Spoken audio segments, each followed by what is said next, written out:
economies, and real vibrant, 26 times longer lasting. The only problem was that people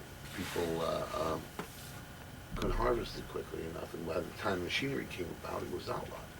That's a nice convenient thing, isn't it, to have it outlawed when the machinery comes about? Right, just about the perfect time. Yeah, so it was the last plant on earth for which the machinery, because it was the strongest, it was the toughest, it was the softest. It was a great plant.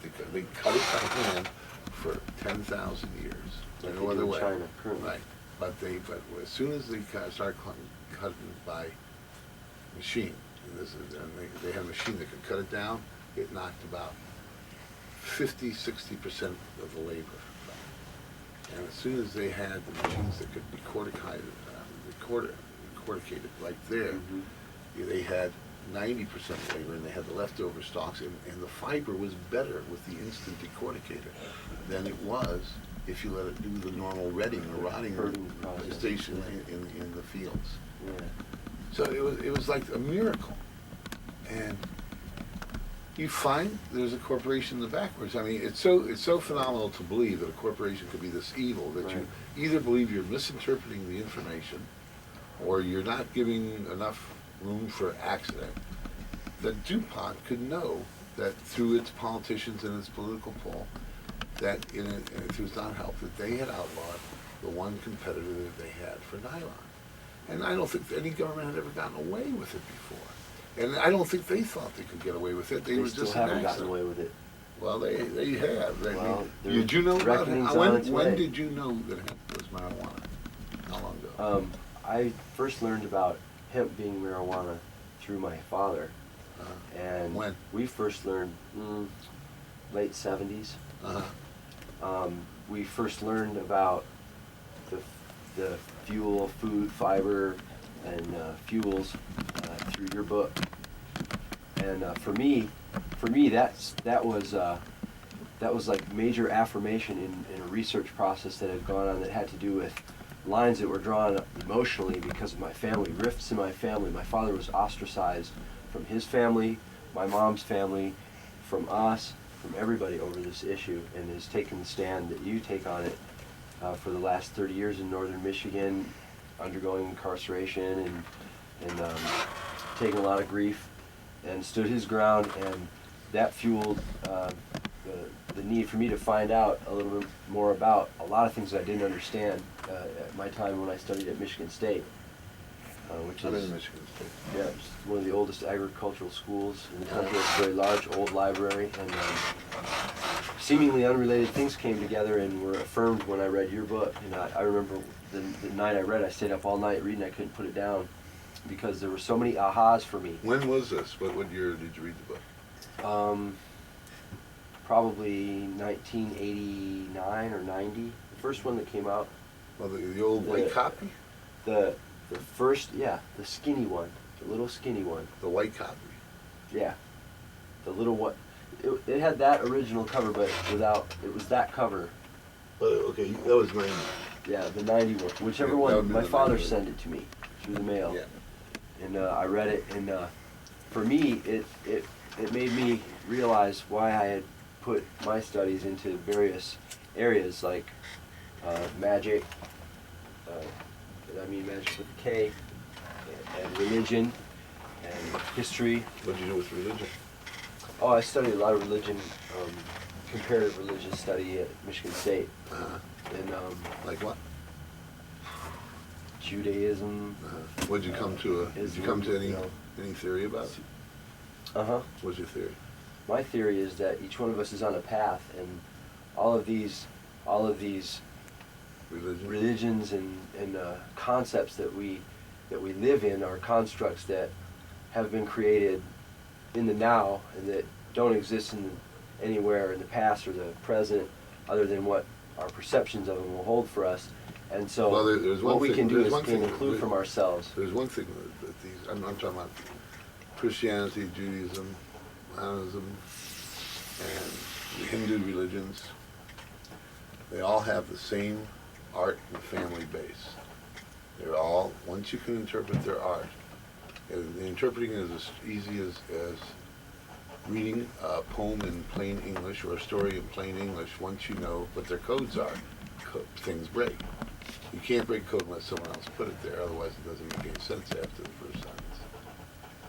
That's how codes are.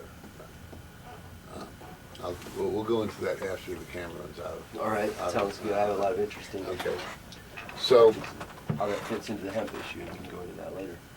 So what happened was that we came in this 1974 date totally aware that hemp was. And what we couldn't believe is, while we're sitting there thinking, it goes from the equator to the Arctic Circle, the desert to the sea, the biggest, the healthiest, the strongest, the most useful, the softest, the strongest, the da-da-da-da-da.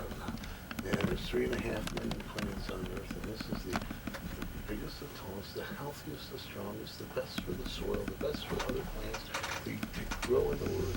You know, and what we came up with, and this was like, we had grown so much in this one evening. We had taken all this information and came up under an intellectual investigation that had to do with us being able to be in the ability to see things in another way. We could have just been easy. I've been that way and come up with cockamamie ideas too.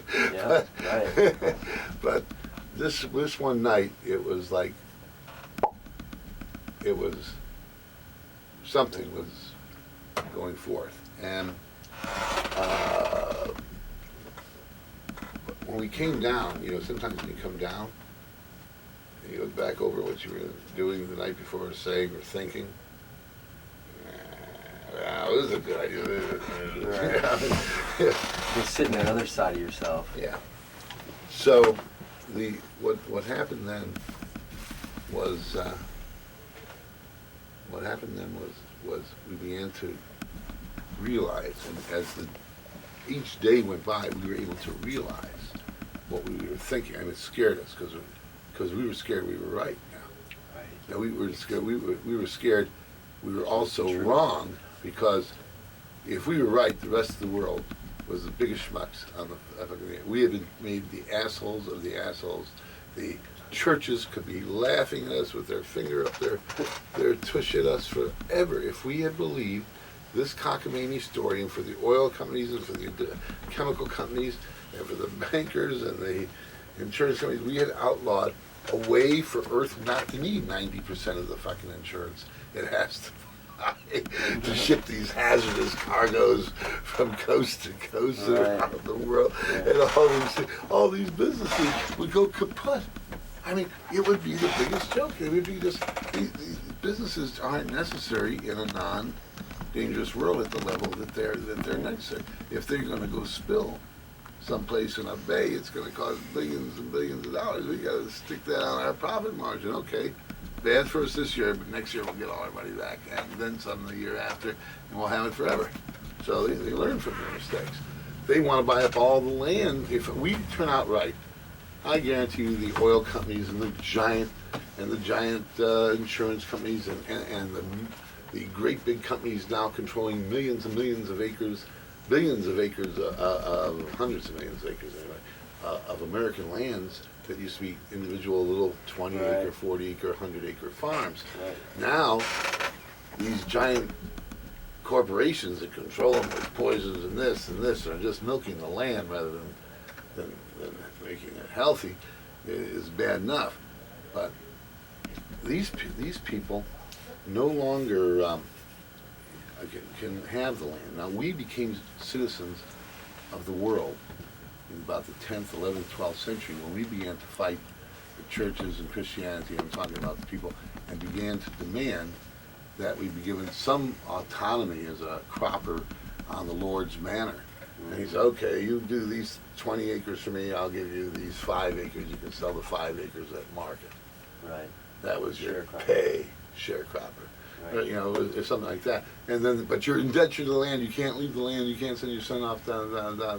You're all part of this estate, or in various variations of that. But that was pretty much the deal. Serfdom. And, you know, serfdom.